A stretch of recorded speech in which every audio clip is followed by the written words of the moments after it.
ഗോലവടിക്ക് okay, done.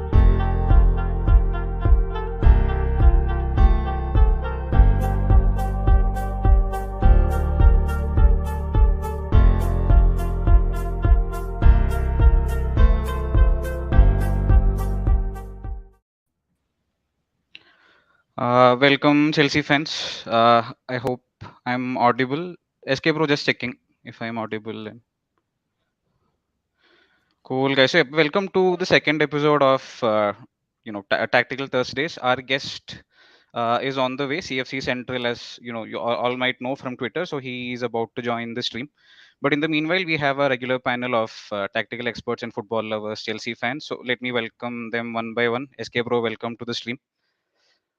And yeah, we Thank also you. have Aspin, our in-house resident stats and tactics expert. Aspin, welcome to the stream. And we have our chairman Tom Bro rocking the 98 jersey, if I'm not wrong. Welcome, Cheers, Tom Bro. Heber. So again, exciting times. In the last couple of days, we've gone ahead and actually announced a player after what seemed like forever. And players like Khalidou Koulibaly are also on the verge of being announced, but we're trying to deviate from transfers for a while, and we're sort of trying to look at uh, the Chelsea attack, which struggled, in times last year. We had a very young team that there was inexperience across the forward line, but we did end up finishing third, and we have. It was a forward line that impressed as well as sort of deflated us in multiple, at times across the season. And what we're trying to do right now is look at uh, Sterling, obviously, a great player who's been one of Man City's most prolific performers, and how he fits into our attacking system. The current players, or, what roles they'll occupy, what systems will probably play, and you know, uh, going forward, we'll take a look at if there are new signings going to be coming in and what roles they'll perform. So I'll start with my first question to SK Bro as usual. So Sterling, obviously, the numbers back up the hype that Chelsea fans have been giving him over the past few days, but there is also concern that he is someone who is on, who's regressed maybe in the past one season or so, and there's also concerns about the number of big chances that he misses. Maybe there are, it's a bit of a concern for fans. So I'll get your thoughts first. How excited are you for Sterling, and do you think he'll hit the ground running at Chelsea? At this point of view, it's like if Sterling is going to miss 5 big chances and he's going to score 15 goals, I'm happy. I don't care. Right? We have Timo Werner who scores 4 goals and is missing 15, 16 big chances. Our top scorer is Mason Mount. Don't tell me that he's also not missing big chances. Salah, Kane, they're all known to miss big chances. But what they are also known is, of course, to score big goals, and that's where Sterling for me is. So, like, he can miss the silliest of sitters that he want, but I'm one thing for sure that is going to score goals, and he contributing 12 to 15 goals um, in a game is all that we want, which is like a huge upgrade to the kinds of goal scorers that we have. Makes a ton of sense. And welcoming our special guest CFC Central onto the stream. If you guys are not following Central on Twitter right now, I recommend hopping onto it and following him right now. He's at CFC Central 3. One of the best, if, at least for me personally, the best analyst and the best football writer on Twitter there is, and he doesn't get the hype that he deserves. So Central, welcome to the stream, and I think you're on mute. So. Yeah, I mean, thanks for praising me more than my parents have done in the past 10 years. Well done. I mean that's what we are there for. And I don't know, since you said this, I don't know whether you watched this video of Tanmay Bhatt and the others having a chat with my God, what is it, Madhavan? And they were discussing about Madhavan, about the upcoming movie. And Tanmay Bhatt has probably had one of the most wonderful introduction. He said, Madhavan has what none of our Indian parents had, which is being pride about their own child. So very true, very true. So that's about it. And No, I know lovely. I speak for everyone else on the panel. Central, we are all huge fans, and Again, if you guys haven't listened to Central on the London is Blue podcast, definitely go ahead, give it a listen. Some great insights into our different tactical setups, the number of signings we're making, and where they'll fit in. I know Tom is personally a huge fan, and yep, he's been looking forward to this stream for a while. Central, I'll start with first question again to Yeah. you. The entire fan base has been gassed, and some people, a very loud minority, sadly, has been deflated around the Raheem Sterling signing. There's the numbers definitely back up the hype, right? Because he's produced consistently over 10 goals a season for ages. I think 17, 18, he had like 23 goals, if I'm not wrong, and 14 assists as well. And one of the most consistent performers in the Premier League. Uh, for you, at least, what excites you most about Sterling, and where do you think he fits into, our squad? No, in terms of being, I think somebody who we've been looking for in the market, profile wise, pre-PL proven, somebody who can obviously fit into a very fluid attack. Last season, obviously, we suffered a lot because obviously Lukaku was pretty much a static reference point, like Tuchel used to keep mentioning. We needed somebody like that in attack. And I think this is a step now backwards, and sort of looking at, can we go back to having a fluid three that won us the Champions League? Because that allows a lot more trouble to oppositions. And considering the amount of times that we come up against, defenses that are willing to set back, I think it's an important signing. It's somebody who offers us a lot in terms of 1v1 prowess, somebody who's very, very good at goal scoring, getting into the right positions. I was just reading up the numbers the other day. Apparently, he's in the Premier League. He's one of the most sort of best forwards at receiving high value passes. So he does get into positions that are advantageous to score in. His NPXG per shot is extremely high, irrespective of how his career has gone in the past 5, 6 years. He's always been around, a very, very high non-penalty expected goal shot, which is a metric that tells you what is the value of the shot that this person is taking. And he's consistently pulled that out. So as long as you get him in the right positions, I think you're going to get a lot of goals. The big question mark I feel is, does he become as useful in a Chelsea system as he has been for Pep? Because Pep's system obviously values attackers really highly. When you've got Cancelo, when you've got De Bruyne, when you've got Bernardo Silva, Gundogan pulling the strings, giving you amazing passes, in the right positions, obviously you're going to score goals. But apart from Mason Mount, apart from say Reece James, I think we have major concerns over that. In our side, we don't really have somebody who can pull out rabbits out of hats, to be honest. So that's one thing that I'm concerned about. But in terms of somebody who can make use of the ball in the right areas, I think he's an excellent acquisition to have. Makes sense. And like you mentioned, how high value his shots are, I think that sort of points to how good his movement is, right? So, Raheem Sterling, especially his off the ball movement, I think is right up there with the best in the league. And people say he might score a lot of tap ins, but to get into those positions, it is a skill, and Sterling is born with it. And I think it's something he's honed over the last few years. I'll direct this next question to Tom as well. Uh, we've looked at the Man City side with envy, right? Over the past couple of years, we look at how fluent they are in attack, and I think I think the one metric that we lag behind pretty far behind City definitely would be our creativity. How do you think Sterling adds to that? And do you think he plays the role of a creator for us, or more of a fox in the box finisher type of player at Chelsea? Um, Unfortunately, Hebar, I think the question you asked me froze at some word that I couldn't catch. Is this question about Sterling and his Yes. So numbers? I think, yeah. I So couldn't. I couldn't hear you. Yeah. am I audible now? Yeah. It is. I'm I just missed a couple of words that you Yep, yep. So just what I was saying was, mentioned on the City. I question. think all of us are jealous of how creative City are, and how their system creates chance after chance, right? So do you think Sterling will be that sort of missing piece which unlocks or makes us a more creative unit as a whole, or do you think there are other play and Sterling will be at the receiving end of supply? What role do you think Sterling, will play at Chelsea going forward? So, I think before I answer this, I'll have to, you know, go back a couple of weeks where I said on the channel that I'm not very excited about the Sterling signing. I True. think Yeah. Aspin and Hebar, we did this on the Transfer Tuesdays episode, um, because it's Sterling. I mean, it got boring after a while because he went under the radar for a long time because he was so consistently good at what he was doing. And then I have to thank Central a lot because I listened to your pod on London is Blue, which is when I kind of opened my mind to what Sterling has been doing for so long.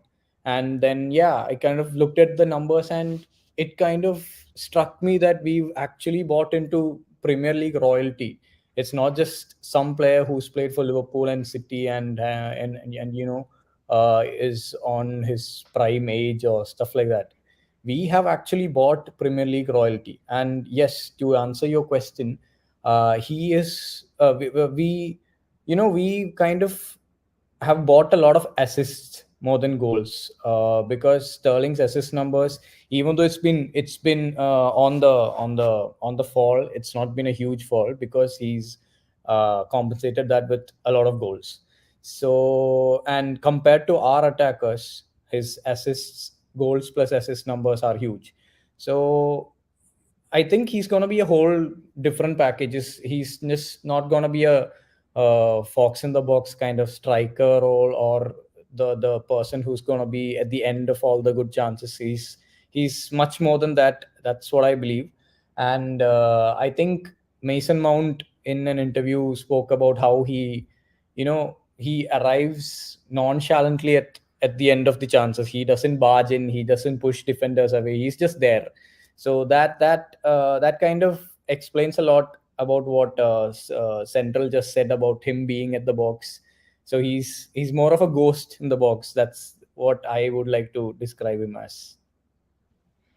I think perfectly summed up. And Aspin, I'll probably come to you next for more of the same, right? So, how excited are you for Sterling? And considering that he's maybe the least hyped out of the City attackers, but he has the best numbers, what do you think that means for Chelsea's attack going forward? So, Yeah, so as you know, CFC Central had mentioned in his first ever, in his introduction. So, as he said, it's the kind of profile that we were looking for in the market. Premier League proven, talented goal scorer, hugely talented attacker, and when you consider the first point of the same, the first factor of the same, the Premier League proven attacker. So how many options do we actually have?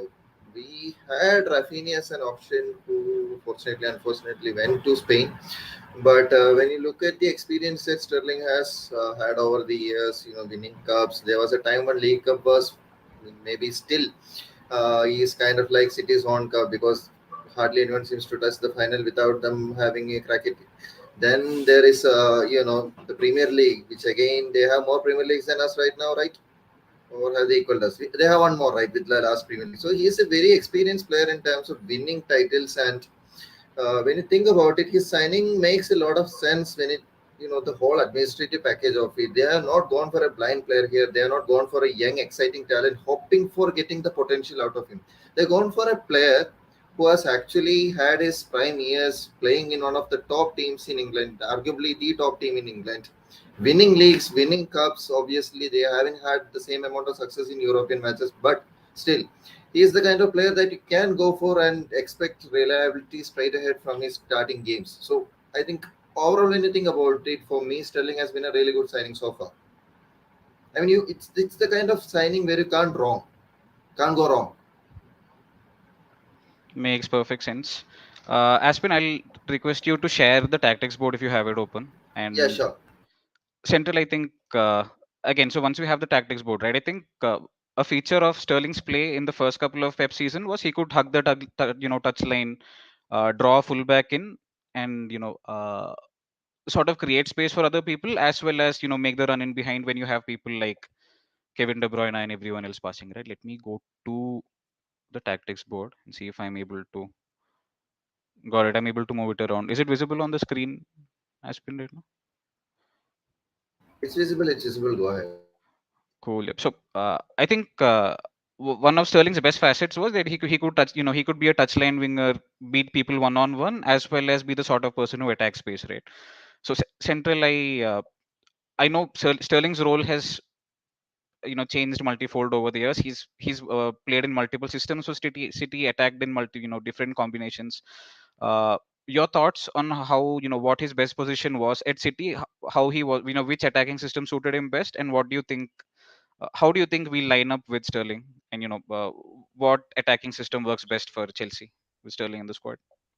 So to be honest, I've gone back to see games across positions. He's obviously played at the left wing, he's played on the right wing, he's played in the middle. To be honest, Akash, I mean, numbers wise and eye test wise, I think he tends to perform pretty well across the three. I think centrally he's a very good goal scoring threat. Doesn't really have the passing new to create threats for others, but in terms of goal scoring, I think being in those central areas definitely helps him. So I'm just going to sort of start off figuring out how he fits into City's setup. So what really City do? So if you can see the tactics board, for example, here on the left hand side, you can see Raheem Sterling. He's on the left hand side. He's pretty much an inside forward. You want him to receive the ball wide, and then you would want him to come in these positions to try and score. So this is his number one duty at the left side at this thing. Uh, 2 3 years ago he was very good at taking on defenders as well. For example, if you're an opposing fullback who would try to come here and get drawn out towards Sterling, you would see one of the fullbacks, Manchester City fullbacks, attack the box for these cutbacks towards the centre forward. Like, for example, you had Gabriel Jesus or somebody else like Kevin De Bruyne or Bernardo Silva coming into the central spaces to finish. So it would free up these underlaps, as we call them, for the fullback. What would also happen is sometimes Pep's central midfielder, one of the midfielders, would make this run. So either Bernardo Silva, either Phil Foden would come into the box. So the idea was, can you make the attack sort of stretch the pitch out wide enough for other players to run between the centre back?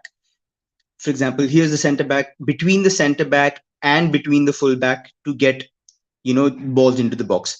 Pep hates crosses. That's one thing that I've learned watching his sides over the years. It's just he hates crossing from these wide positions. There's probably a less than 10% chance that somebody gets their head onto the ball. And when you're a short team like Manchester City, those chances go even further down. So you're not supposed to cross from wide areas. You have to try and get here and then try to cut back into the box so that it's easier for these guys to finish. So this is ideally what he does on the left hand side, conventional inside forward, I would say. Somebody who's good at dribbling, but he has sort of cut down on that in the past few years, probably because he is maturing a little bit. He is trying to find these avenues. He's trying to figure out, can he play passes inside? He often does this also. Like, for example, if you've got one of the central midfielders coming in, he tends to pass the ball here and then run into space for a 1-2. He also does this very often. So to receive the ball in these positions. So these are all threats that he can cause from the left-hand side. He has played a lot on the left because obviously Mahrez isn't really good on the left-hand side. He's somebody who likes being on the right-hand side, cutting inside. The same role that Sterling plays on the left, Mahrez enjoys on the right. Not really good on the left-hand side. So that's why Sterling has spent quite a lot of time on the left-hand side. So that's conventionally what he does here. If I were to switch him on the right-hand side, here it's more about being, again, to facilitate Cancelo's play, because when you are stretching the pitch out wide, this guy becomes a lot more active. And Cancelo is excellent in and around the box, not just in attacking the goal, but also in creating. He's not really been very good at attacking the box. I think his numbers are like out of 4.1 non-penalty goals, he's only scored one. So he isn't really a top class finisher, but he does create really good chances. He's a good crosser. He's got nice vision. So if you've got somebody like a Reece James who benefits from making these runs inside, I think you will get James to continue being sort of like a wing back position, even if you go back to a back four. So this is what you're expecting on the right hand side. Sterling, stretch the pitch, get Reece James into the underlapping areas. If not that, we've also seen Kovacic on the left hand side stretch the pitch as a central midfielder. So maybe on the right hand side, you might see N'Golo Kante, or you might see our central midfielder, maybe Gallagher, stretch the pitch wide and allow Sterling to come into these positions.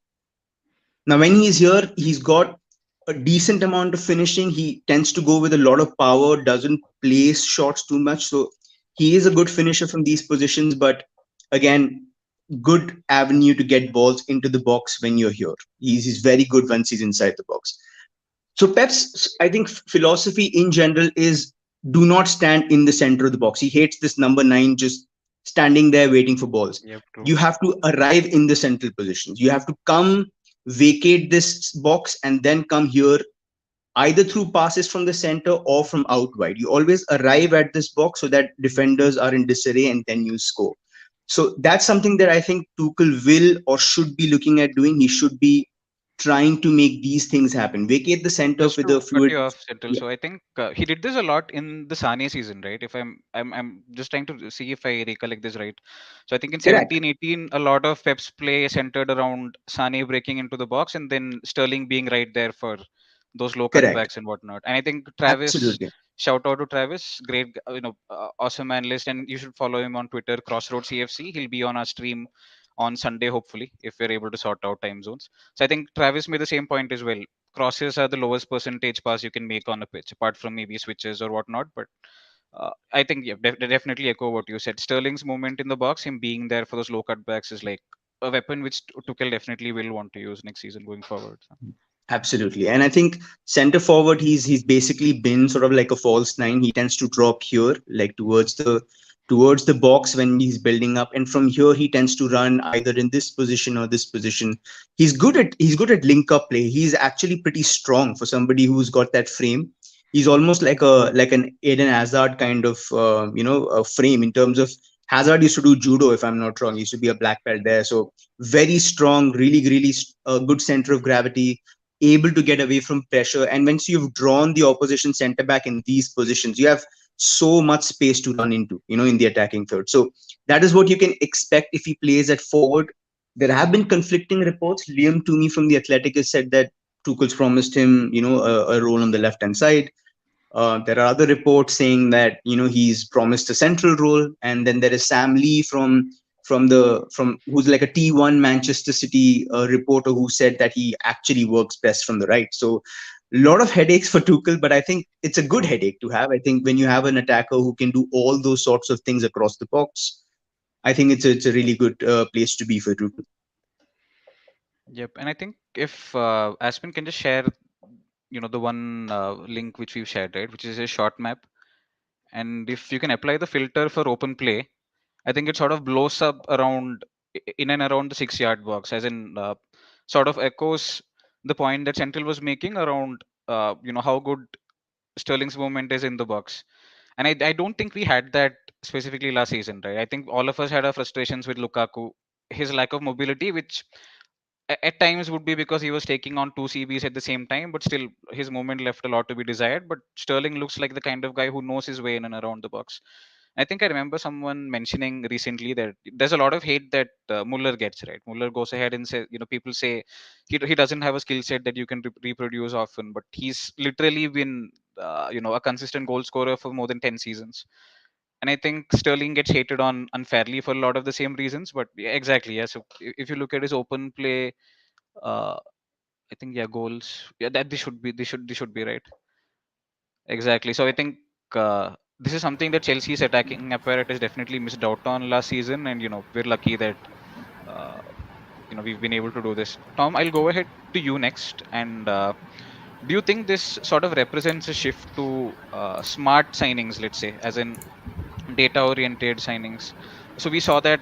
I think we discussed this as well. That Boli is coming in. He has this background of building the Dodgers from scratch using a lot of data and analytics there. So do you think the signings that we're seeing right now reflect, wanting to move to a system that produces high quality chances and players who are a fit for the system there? It is fair to say that we are moving away from the killer instinct that we used to have in the Roman era. I mean, it's pretty matured for the fans to wanting the same kind of attitude for the board to have in the transfer market as the previous regime. So we're definitely moving away from whatever that was. But it's kind of too early to say in which direction this is going because we are in serious talks with Nathan Ake. I'm not sure what kind of statistics Ake has to offer for your statement to be in relation to whatever that I mean in the direction that we want to go. But in terms of Sterling, yes, definitely. In terms of the first signing under the Bowley era, the statement holds value. And it is working for the most successful teams in Europe at the moment. Liverpool, as the prime example, of using analytics. And we were kind of in the market for their sporting director as well. So, in terms of all those, facts, I am happy that we are going into that direction, and I think Koulibaly just throws all kind of statistics out the window because he's just True. the kind of superstar defender that we had to replace Rudiger with. I'm sure I haven't looked. I'm not a stat guy. I'm just getting into stat because of how closely I've been following Central High. I'm just a huge fanboy. I just forgot to Yep. mention that. We all are. We So all are. yeah, I'm Yeah. just starting But, I to mean, thank you so much. Thank you yeah so much. start But like, I to mean, I'm a pick huge up fan as stuff well. I from mean, I think Akash also knows really well that I mean, I see a lot of comments saying why English, like probably he doesn't speak Malayali is that. I mean, Malayalam, I mean, for honestly, he knows how much of a fan I am of like Kerala food. I haven't asked for any money to be here. I said, when I come to Kerala, just feed me like parota and like, if I can say beef, if Modi is not listening, some nice It's roast a beef safe, and stuff. safe, safe space. Safe space. Go for it. So Yep. good food, some kappa oh, biryani and stuff, and I'm happy. Okay, I'm absolutely happy. But I will catch on, and I will start calling you Tom Chetta and all the like the right terms. But definitely getting into the culture of it. So thanks a lot. And yeah, so just to reiterate, I think we do a lot of Malayalam content as well. brilliant, This is a brilliant. channel that everyone else is built from scratch, right? So SK Bro, Tom Bro, everyone's been involved for a long time, but we're trying to branch out into English content and get creators like Central involved, and sort of show the Mallu community that we have a lot to show the footballing world and the Chelsea world as well. Yeah, Porota but when OP for sure, you're in Rome, you have to do what the Romans do. So I think when I come on here, I should be offering some kind of willingness for sure. to catch all the Malayalam scene also. So I think I shall do my Yeah, but homework next time as I mean, to be honest, I don't think you would have any other option than parota and beef and whatever. So well. For sure. We're hosting Central in Kerala soon. so yeah, I People book mean, your yeah. flights. To Yeah. complete the answer, Mm. yeah. To complete the answer, I'm just getting into stats. I think, I mean, if you have a similar kind of stat board for Koulibaly as well, he would, I mean, ace most of the um, defensive indexes that we have to look for. And so yeah, I think Chelsea is moving into a more smart incomings. I'm pretty unsure about the outgoing category because there's been unofficial talks of selling Colville. I Yep. don't know what to say or what to think about that one, but that's a topic for another day. So yeah, True. I think Chelsea is clearly moving into data backed transfer targets. Exciting times for us. And I think one last Sterling question before we move on to other attackers as well, right? And I'll direct this to Aspen.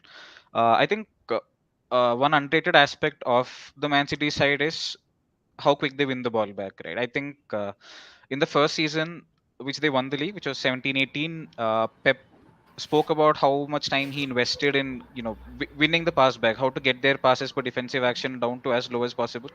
And that is sort of reflected in their dominance in the league.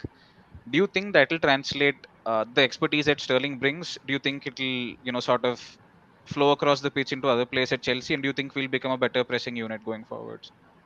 Well, Hebar, you're mentioning the counter pressing tactics that Pep uses so well, especially during the past 3 seasons. Because when Pep did come in, he was sort of trying to implement the slow, methodical style that he was successfully able to implement in Barcelona and later in Bayern Munich. But so he could not actually, in my opinion, he was able to implement it, but not to the levels of success that he was able to do it in La Liga and Bundesliga.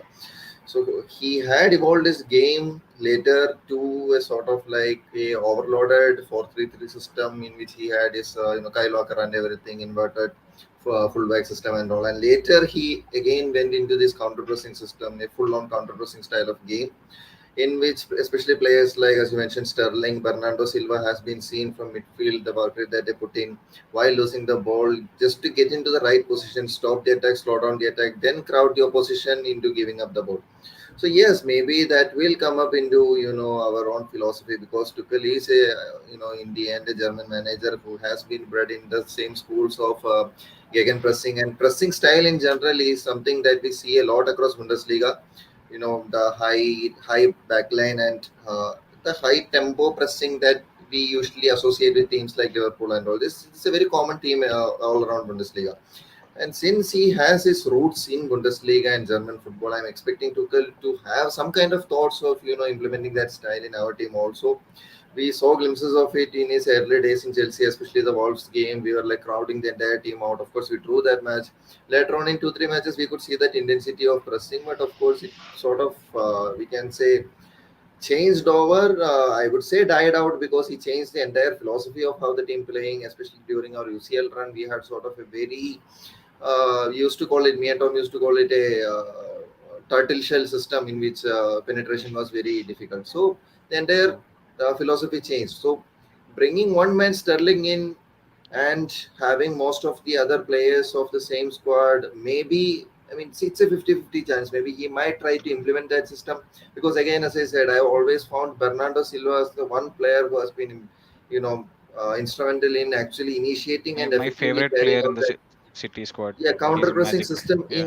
in City. So will Sterling bring that? He has the, I mean, he has had lots of exercises from Pep's time, from his time in City. He's capable of the same, but of course, orchestrating this is not an easy task. But if Pep is, I mean, Tuchel is able to pull it off, it will be a very really interesting prospect, because talking about modern football, these kind of tactics, I mean, these kind of ruthlessness is what sets apart LA teams like Manchester City, for example, from exactly where he is coming from, and that difference is in exactly that kind of quality of coordination that they can bring on the pitch between the 11 of them. So Tuchel is gradually building up that team. I mean, he's had more than 1.5 season here.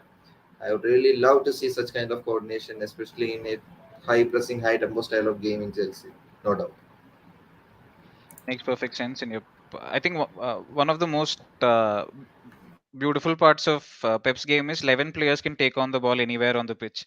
So you can try pressing them wide out right.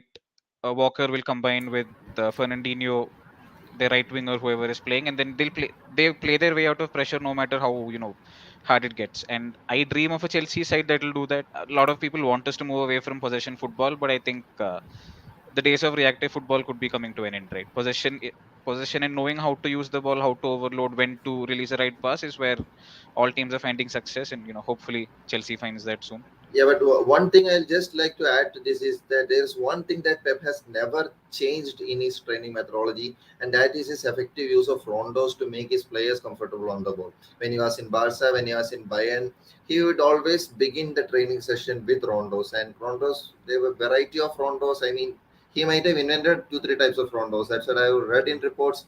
So this actually makes the team extremely comfortable on the ball. No matter where you are on the field, they just need to be aware of where their teammates are. They just need to see their same color, and they are able to get the ball to them. You of course see the beautiful game that Barca used to play, what City is executing now. Of course, in Bayern again, I would say it was slightly easier because of the entire profile of that league. But then coming back, I would never understate his performance. I mean, his achievements there, because he has been able to implement it in Premier League as well. So he's a very methodical manager in that manner.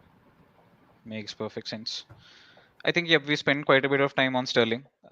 Let's move to other targets as well. And Central, I'll direct this question to you. We're linked with multiple names in the market right now. So we have, there's reports that we're going in for Liao. And I'm a skeptic, Liao, maybe because I think he's still a bit raw. I think there's facets of his game that he has to improve on for sure. There's talk that we're going in for Gnabry, who I'm a huge fan of. Amazing player, threat across the front line, good finisher, good dribbler. And but there's talk that he still has some elements of loyalty to Arsenal for whatever reason. I have no clue.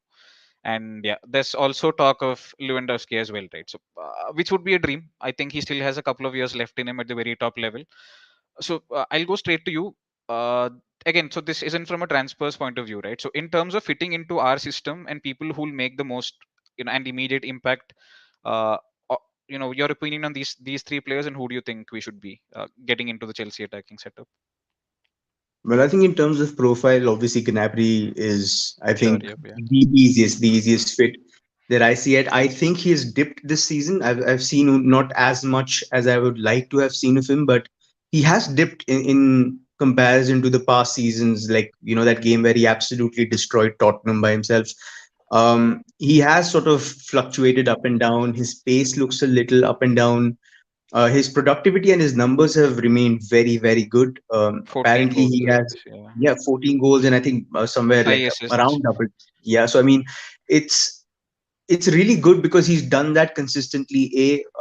He's also got a really good XT, which is like expected threat value, which means in terms of creating threat from your passing or your carrying, he ranks very, very highly there. So in terms of like again fitting into a fluid front three, he's excellent. I think somebody who will also allow you to completely vacate those central zones and drop deep and run at defenders. Obviously, very good option to have. So number one would definitely be that. With Lewandowski, I'm not convinced, to be honest. Obviously, I might get a lot of flack for this, but just for context, for example, last season he scored I think 35 goals in the Bundesliga, Upwards of and 30. Yes. Yeah. Makes sense. Yeah. he scored 35 and he missed 32 big chances.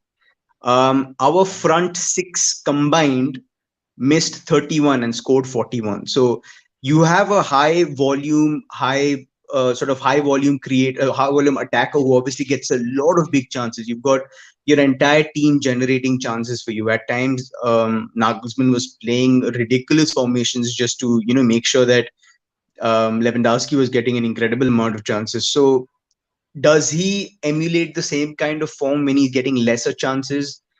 Proportionately, I think it will drop. He will struggle. He is somebody who is now also entering the twilight of his career. Notoriously also presses around the same as Lukaku. So I don't know Oh what the wow. reaction is going to be. So he presses 9 times, in a game, which is very low. I mean, it's the same as Lukaku, who was around 8.59 towards the end of last season. But do you want to go back to that system where you have a non-industrious forward who is waiting for chances, offers some level of clinical finishing, but is not going to get the same quantity of chances? Again, big risk at his wages. Plus, I mean, the amount of money Bayern is asking, 50 million for somebody who's 34. Yeah, it's a major concern for me. I wouldn't really want to go there. And with Leao, I think you made the perfect points for me. I think You he's you still made very raw. Travis's day. You made Yeah. Travis's day right there. I think he's the only guy I've seen on Twitter constantly point out the number of chances Liver misses. So Yeah, it's I think it's a major concern. A lot of people will also point that towards Sterling, saying that he misses a lot of chances, but his expected goals, his non-penalty expected goals, he's only underperformed like around a goal and a half, which is not bad. Which means he's pretty much around a good finisher's value. He tends to take sort of good chances and he tends to put them away. Even if he misses the simpler ones, he tends to put away a lot of tougher ones as well. So some of the finishes that he's pulled out from very difficult positions, I think it's a testament to how well he finishes inside the box when it's cramped, when there's a lot of space. So I think I would definitely trust him over, say, Lewandowski, who could be again a big question mark coming into a different league, struggling with all kinds of attacking fluidity and then trying to figure out where he's going to get the chances from. With Leao, again, super raw. I think he's exactly. just Yeah. he's unrefined. I would say he's showing a lot of promise, but I do not want to be swindled by two Milan clubs in 2 years. Let's just say that Makes it's sense. going to be very difficult for me to accept that we're going to pay anywhere around 80, 85 million for a left winger who's obviously creating good amounts of chances. He's creating good goal scoring opportunities. He's scoring well himself, but I don't know if it's outlandish enough for me to pay that much. I would rather sit and watch where his trajectory goes. Obviously, the downside is his value is again going to skyrocket, but I don't think I would pay that much money for somebody who's not that proven. I would rather hold back and look at Gnabry, whose wages are outlandish, but he's into the last 12 months of his contract. Again, Arsenal loyalty. I mean, look how it turned out for Ashley Cole and Cesc Fabregas. I would just want to say that to him. Giroud too. You know, Olivier Giroud. Yeah, yeah, exactly. Oliver Giroud as well. So I mean, just look at the players who've done it in the past. I don't think it's a problem. I think it's just concocted reports by people who are trying to play it down. I think he's comfortable in the Bundesliga. A lot of German players also preferring to stay in the league so that they have a better chance of playing for the national team. So maybe that's also playing into his mind going into the World Cup year. You know, if you've got Sterling, you've got Mount, you've got Havertz, Pulisic, Ziyech, 6, 7 attackers that you're going to be competing with no outgoings as yet. How does that affect your chances of starting at a German World Cup appearance? So I think that's Exactly. Yeah. probably playing onto his mind as well. So I don't think he's going to come, but if I had to choose, I would definitely think he would make the most amount of sense. Leao second and Lewandowski third. Exactly. And I think, Aspen, if you can share both of their short maps over the past season, right? I think Gnabry is like uniformly spread across. He's a threat across the box. With Leo, I think there's a lot more. Also, a symptom of maybe playing almost exclusively at left wing, but there's like a bit of bias to the left wing, right? And considering that, Actually, when you think about it, yeah, I actually mentioned this last time also. I think in the transfer video, Gnabry is a bit more sensible player when it comes to his decision making, and that's very exactly, yeah. visible in the short. I'm trying to share it, and while I'm sharing it, the point that CFC Central actually made about yeah, so here is Rafaelio. So what I was saying, about Lewandowski, I think he was trying to say that see, not all players can always end up and perform in all kind of systems, and I think that's the same issue that's happening with Werner as well. Maybe I do have a small question to CFC Central as well. If you could answer that before moving on to the short mark, that maybe say Pep Guardiola signed Robert Lewandowski at his age right now. Do you think he might be, a bit more suited to his system, something like that? Where there Well, are lots of chances created. for sure. I think that would be a reasonable expectation to have because I think what Liverpool and City have done really well, I think, is sort of build a framework where they find the right kind of players to just plug and play. You know, I think Pep in general is also moving towards something different this season. I think we might see a tactical change on the cards because he's cleverly moved out somebody who is obviously a very valuable inside forward in Raheem Sterling, and he's got technically two nines. He's got Haaland and he's got Julian Alvarez. Alvarez, Yeah. yeah, who are both like strikers. So he's moved out one attacker who likes goals, who also likes getting into those central zones. And now he has a really good chance creator on the left hand side in Jack Grealish. He has Foden, he has Mahrez, he has De Bruyne. All these guys are technically really good chance creators. They're not finishers. You know, they tend to score a lot of goals. De Bruyne, in particular, has had seasons where he's scored way above his expected goals. So he is excellent in those positions. But his main strength is that he creates from all over the pitch.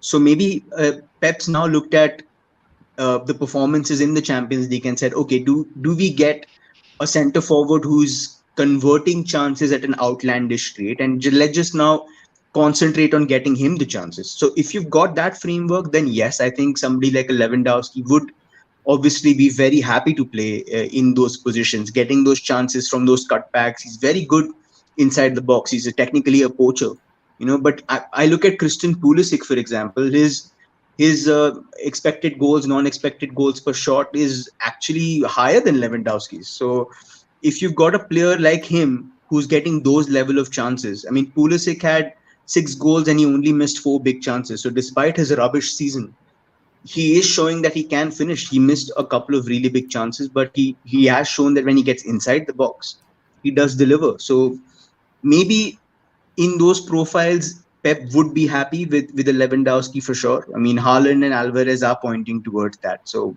to answer your question, yes, if you've got a framework that creates that amount of chances, I think it actually makes no difference, to be honest. If you've got a really good finisher or not, you're going to get a lot of chances.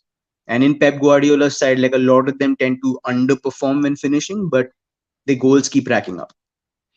I think that's like the ideal position to be. Bringing in a striker who misses like 30 chances a season because you know you'll put 100 on the plate for him. And I'm Yeah, I mean hoping that's what Yeah. Liverpool do as well, right? I mean, look at Mane. Like, people don't really talk about Sadio Mane, but if you sort of compare both Sterling and Mane over the past 5 years, Sterling has more assists, Sterling has more goals, Sterling has missed less big chances. So people tend to like point towards Sterling and say he's the one missing chances. Well, Mane misses a lot more.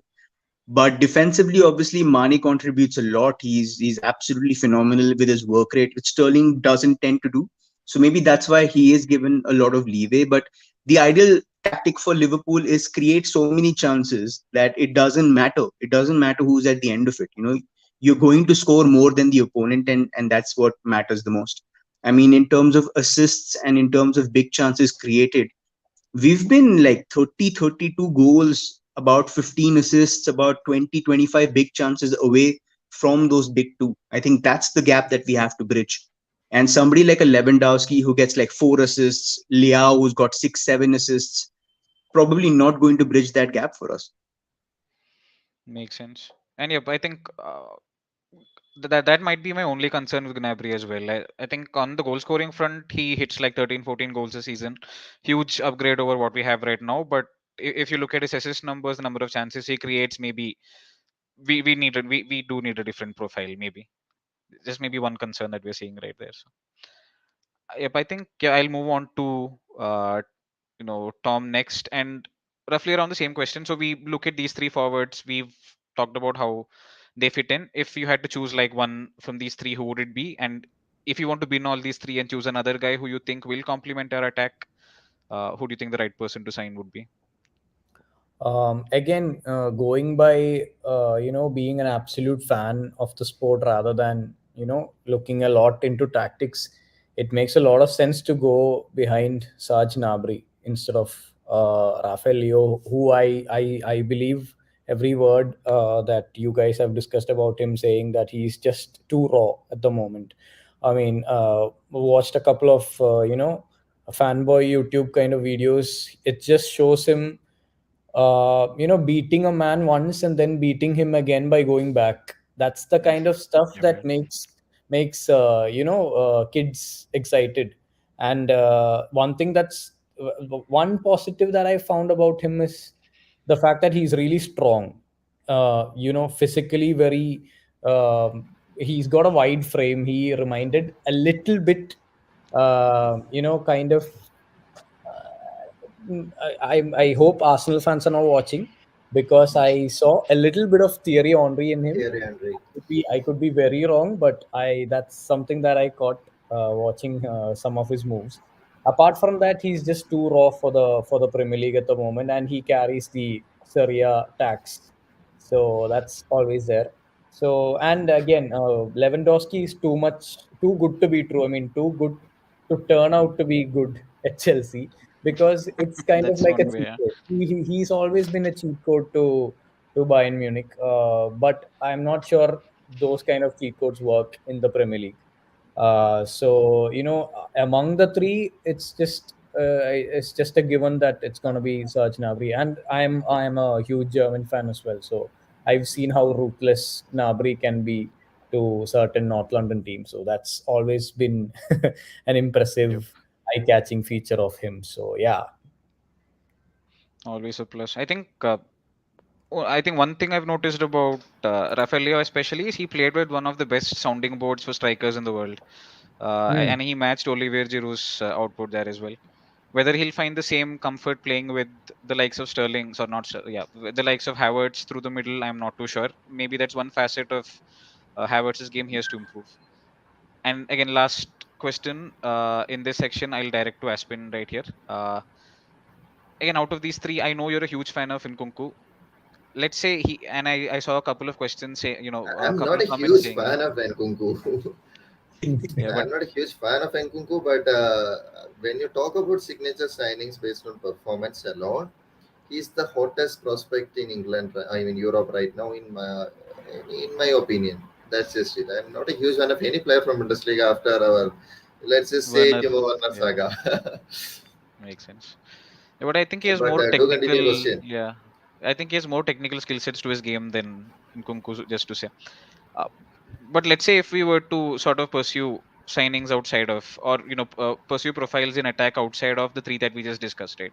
Would Nkunku be the one you want Chelsea to splash cash on, or do you think there are better deals to be made in the Premier League? So let's say someone like Jared Bowen, you know, no frills player, hits consistent numbers every season. Yeah, I you're think his missing the underlying elephant stats are in the good. room, Yeah, Hebar. You're missing the elephant in the room. See, with who I mean, is I was actually coming to this point. I was trying to wrap this section up with this, but since you brought Nkunku up, I think we don't even have a whisper of Chelsea making an attempt for Nkunku. And I think the reason for that is Nkunku is a very versatile player. Yes, I agree. He can play left wing, right wing, attacking mid, and striker positions. We already have a player who can play in those positions, and he has been doing rather well, as CFC Central pointed out. He has been doing rather well in those positions, but we just not seem to appreciate him that much. And the thing is that he came in, and I'm not talking about Christian Pulisic. The thing is that he is technically sound. He can take on players, but the problem was he came in as a winger, and we still see him as a winger. And I'm sorry to say, he is not the kind of winger he was anymore. He's not the kind of player who likes to play wide, take on players one on one. He has sort of dropped into the kind of whole player role in which he has been seen, arriving late in the box, finding spaces between the centre backs and fullbacks or wing backs, trying to score goals, and he has also increased statistically his shots on or off target. I mean the number of shots he takes per game as well. So he has kind of turned into he's going in the transition phase of turning into a bit more goal scoring centralized player who can actually drift wide and provide creativity as well. So I think the main reason that we are not going for Nkunku is purely tactical, and I think uh, Tuchel recognizes that, and our new management, I'm 100% expecting that they will retain Pulisic, of course, because of lot of commercial purposes as well. That is one reason, but I am expecting him to have a better season in a different role coming up next season, because I don't see another striker coming up. I'm seeing Kai Havertz, Christian Pulisic, and Broha staying, and Broha might be used sporadically, but Pulisic and Kai Havertz, they have a little bit of complementary gameplay. Kai Havertz with a bit more, he's the kind of deft touch player, but Christian Pulisic a bit more like he likes to drop back, he likes to get on the ball.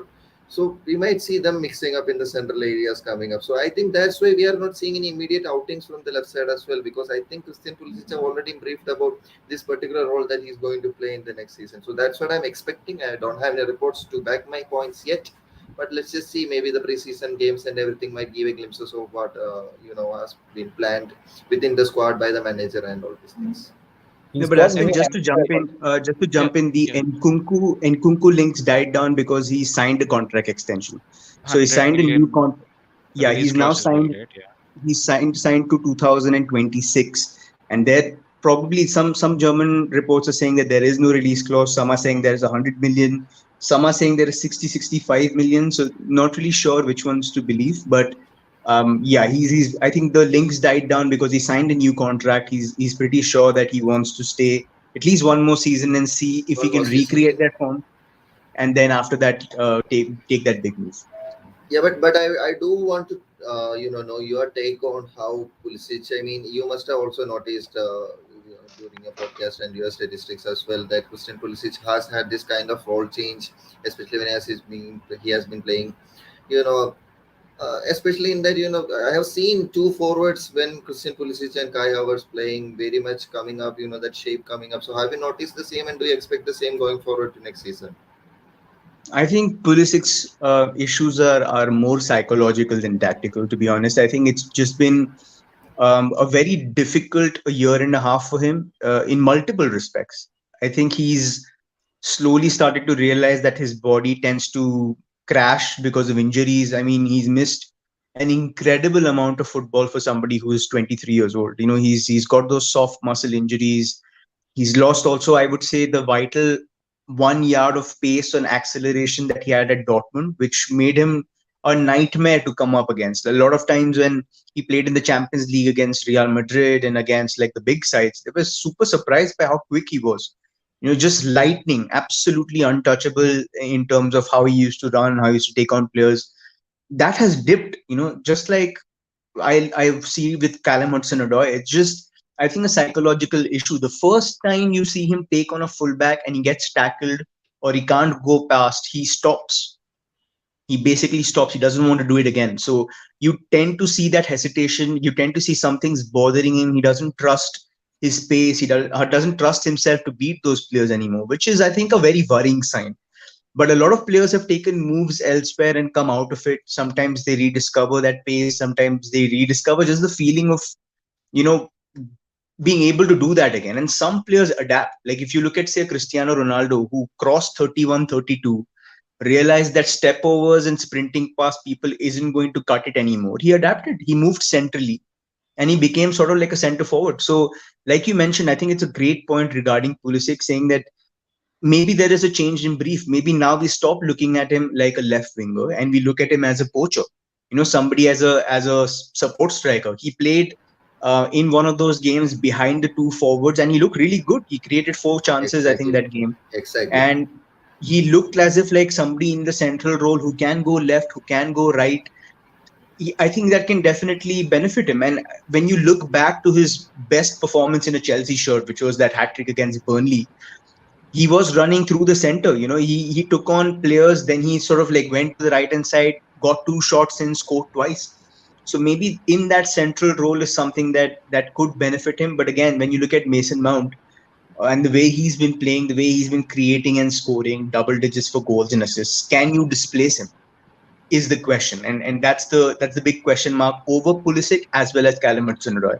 Hudson-Odoi also, I think, needs to sort of adapt his game, and with Raheem Sterling, who's sort of dribbling less and who's sort of modified his playing style to be a lot more conservative, I think there is a lot that both of them can learn from him as well. So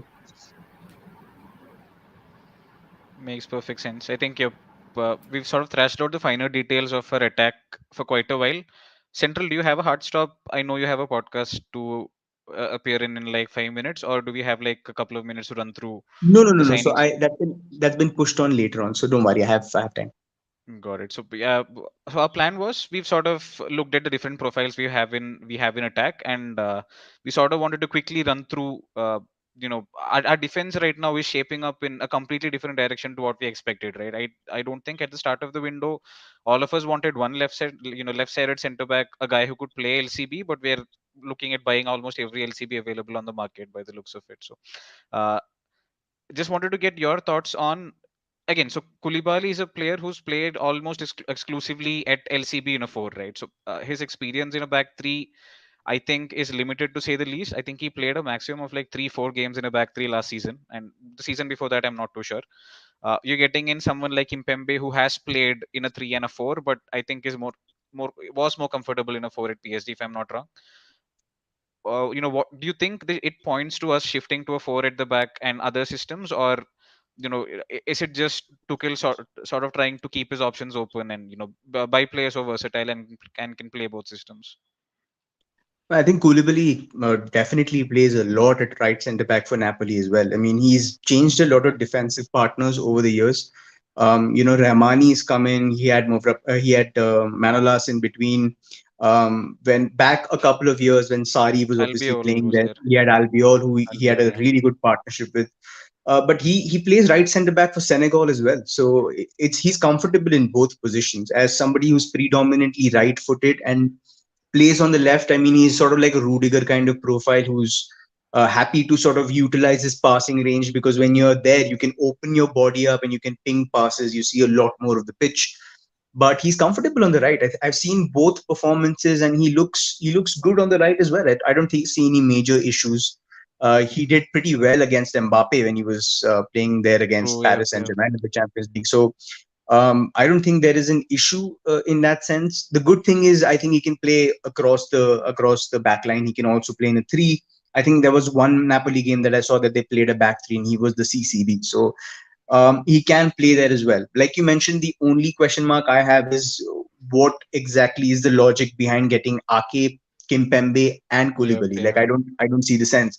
In an ideal world, I would say it would be Presnel Kimpembe at CCB, Ake at LCB, and Koulibaly at RCB. But that effectively ensures that you have almost negligible progression from behind.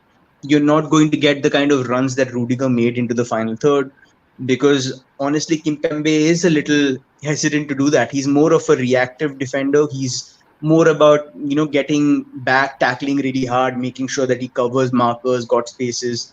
Obviously, that can be coached into him. Maybe Tuchel sees something that I don't, which is 100%, the case. Like there might be something that he saw at PSG, which he thinks he can recreate with Kimpembe in the new system.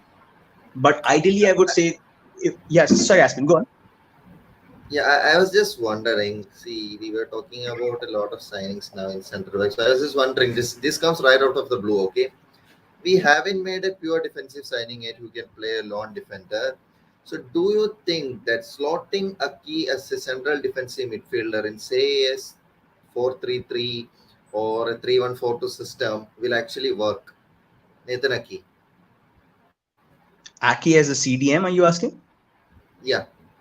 Oh, tough. I don't know. I mean, I haven't seen any games of him. I mean, most of them have been at left centre back for Manchester City, and he's He played He has like been was, sparingly. primarily a centre yeah, back, he, but he was he CDM, I has think, for the us. ability, I think. Yeah, for Yeah, us, I mean, but that's a long way to go in terms of like trying to make 9 an years. informed judgment. Yeah, like trying to Yeah, superimpose him. But I don't see the point of buying him for CDM. Like honestly speaking, Aspen, I don't see the logic in it, because why would you spend 50 million on a player to play him out of position? I would rather go for a specialist CDM. And the issue is there are not many really good ones out there. There's Declan Rice. Exactly. There is 50 kilometers of poop, and then there is like other CDM. So obviously it's going to be very difficult to find the right kind of quality there. The best option we have is Ethan Ampadu. I think that's arguably the best option we have until we figure out what we can do with Declan Rice. So maybe some other CDM opens up in League One, because they have been producing really good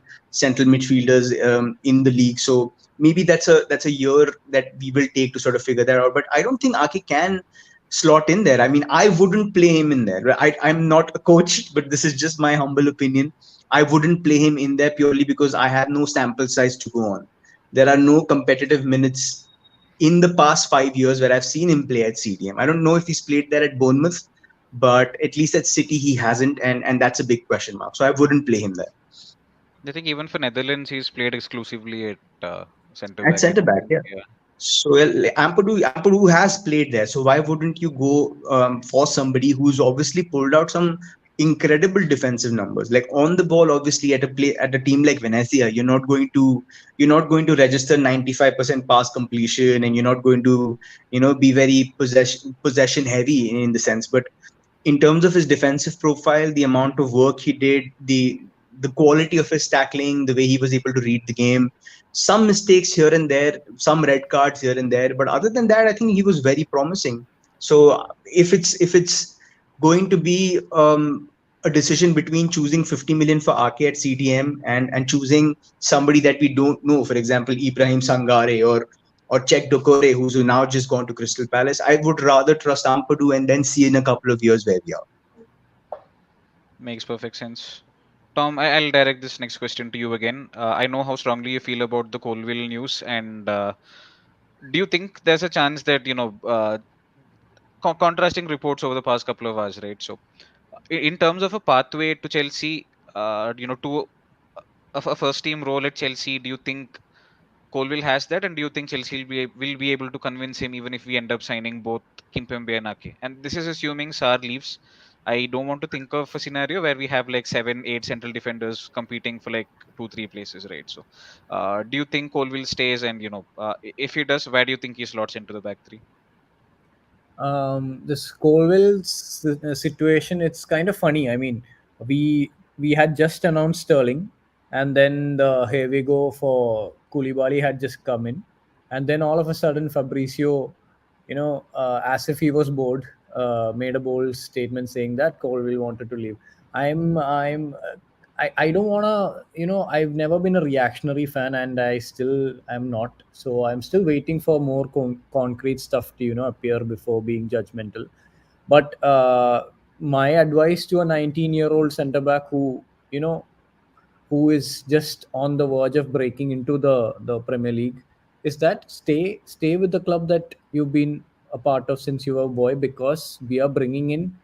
I mean, it's a very cliche thing to say that he'll be under the guidance of the finest center backs of our generation. I mean, that's something he won't be getting at any Premier League team that he'll be moving into, and this is assuming that he won't be moving into a top six team. That's not gonna happen, because all the top six teams have Southampton or Leicester, I think, are exactly. looking good for him. That's Yeah. the kind of profile that you're looking at. So I mean, it's a no brainer for him to choose, because he's only 19. And Chelsea, we've been Cobham heavy for a long time now, ever since the transfer ban. And this is not saying that we wouldn't have if not for the transfer ban, because I believe Reece James and Mason Mount and all the other boys are deserving of their place. They've Chalobah been, especially. yeah, they've been exactly Chaloba, who have had the lucky moment of having a selfie clicked with. Yeah. So yeah, I mean, we've been Cobham heavy for a long time, and interestingly, Tuchel made a comment yesterday or a few hours. I'm not. I mean, LA Times. It's funny.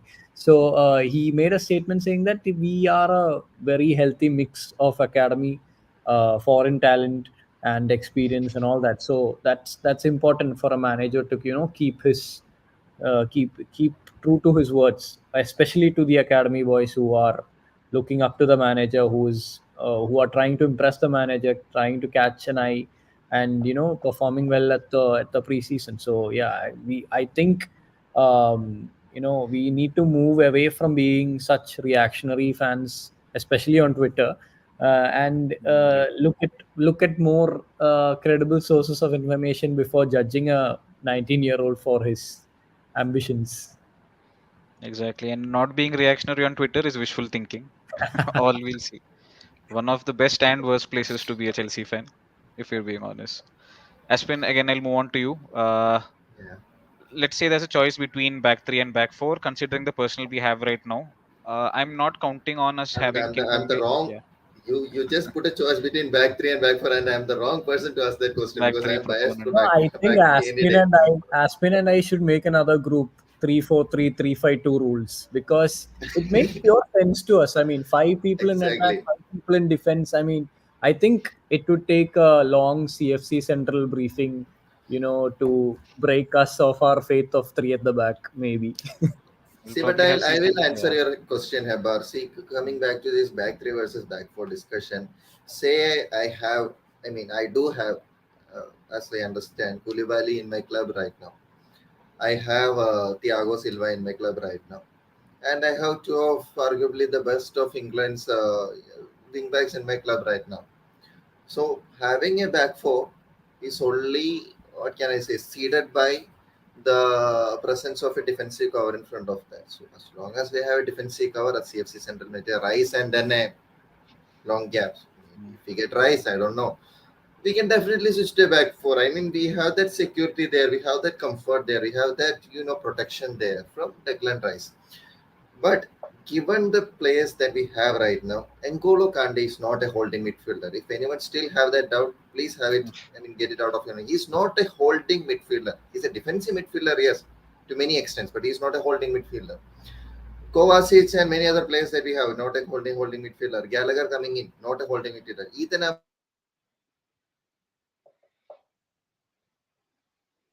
I think some Jorginho fans switched off Aspin stream.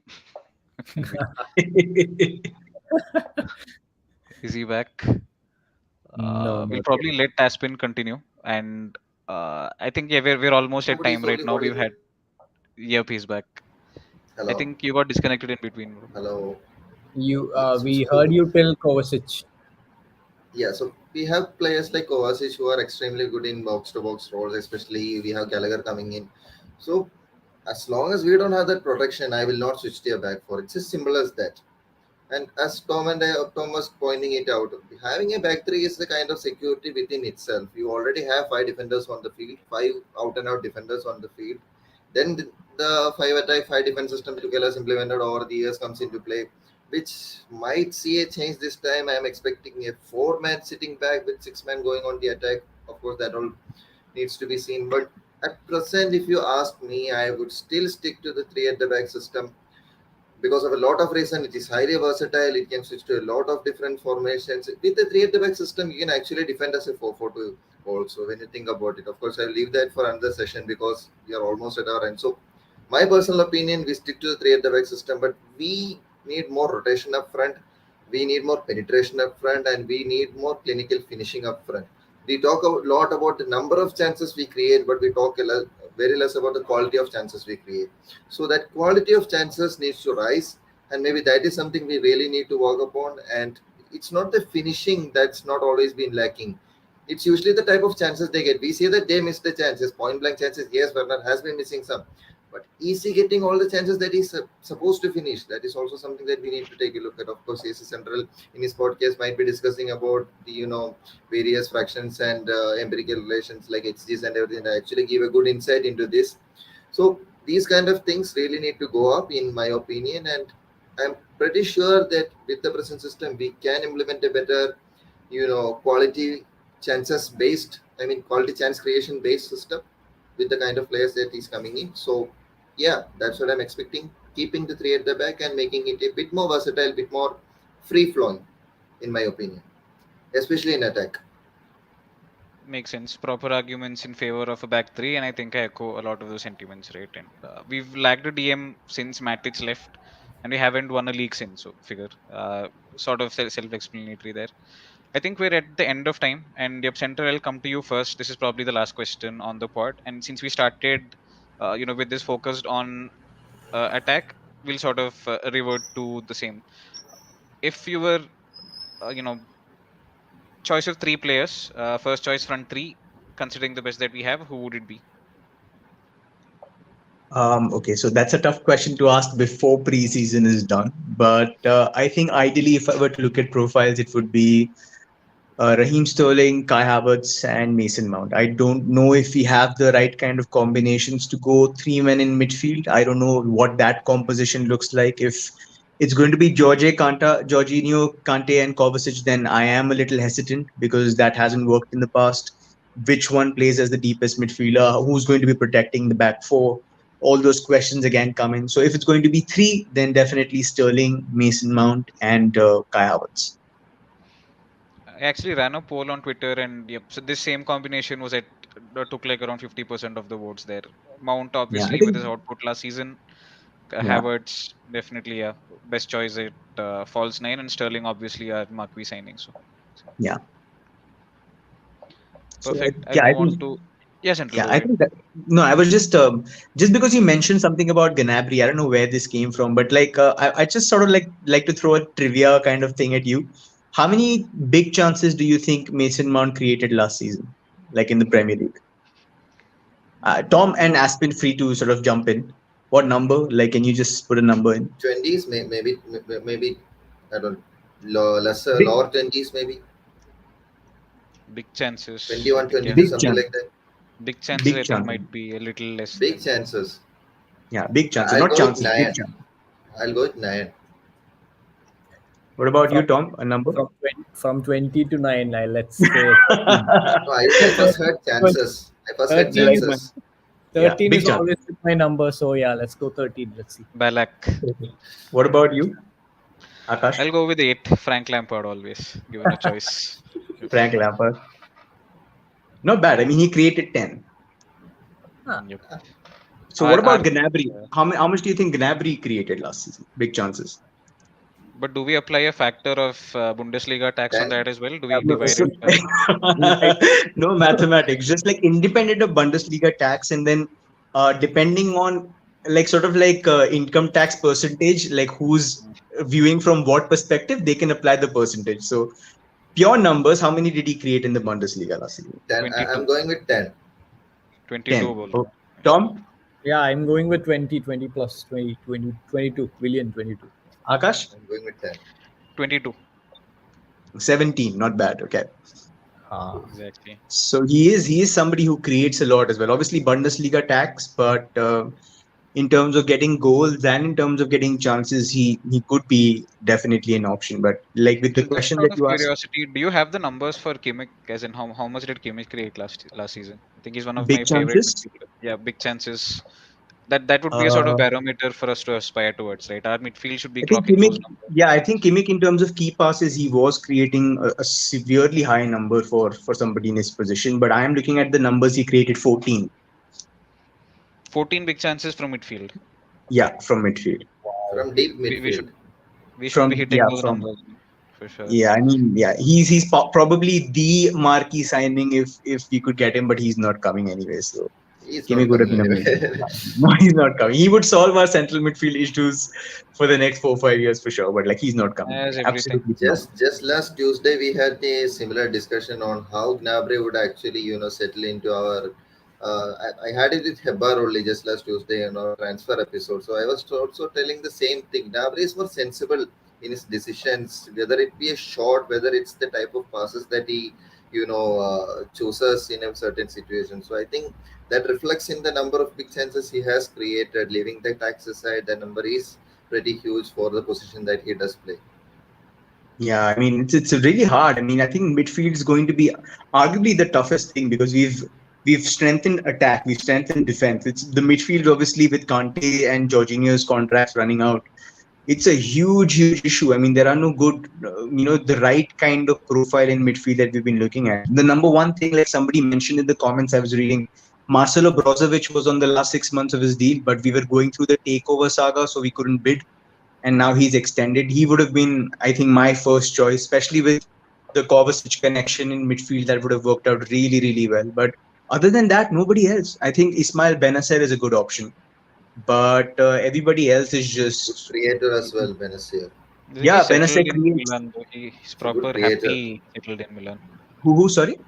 Benacer is proper happy settled in Milan, I'm guessing so. Yeah, he is. He This is one, definitely. yeah. He's settled there. He's got a starting position with Kessié gone. I think he's going to be obviously playing a lot more. He played a lot more anyway last season, but he's going to be definitely one of the first names on the team sheet. So don't think he's going to move. So that's the issue. It's just that balance is lacking. It's just when you ask who are forward line going to be, I tend to struggle a bit because I don't see the midfielders yet. I don't see how Kante is going to survive an entire season with the kind of injuries that he's had. Kovacic also has had some issues with his ankle. He was out for I think 8 9 weeks in the middle of the season.